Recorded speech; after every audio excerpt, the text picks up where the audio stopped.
Hey guys, this test this side. Today we will make this simulation in Touchdesigner.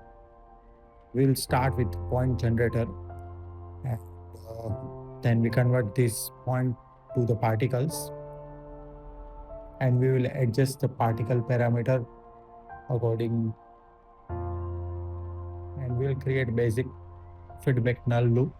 We will give negative transform as well for gravity and we will create a noise which we are going to use it later.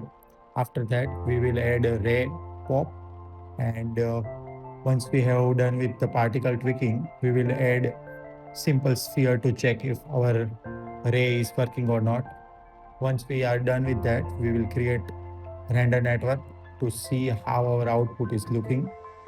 And once we done with that, we can start adding our own geometry.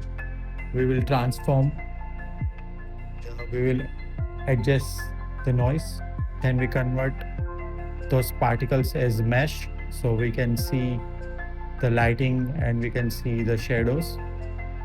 Once we're done with that, we will adjust overall framing of the scene and we will adjust the noise according to our own test.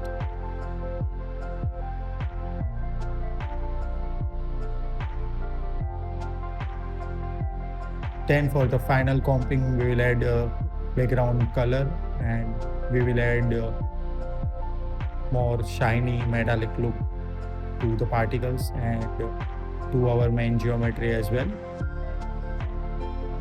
And yeah, we are good to go.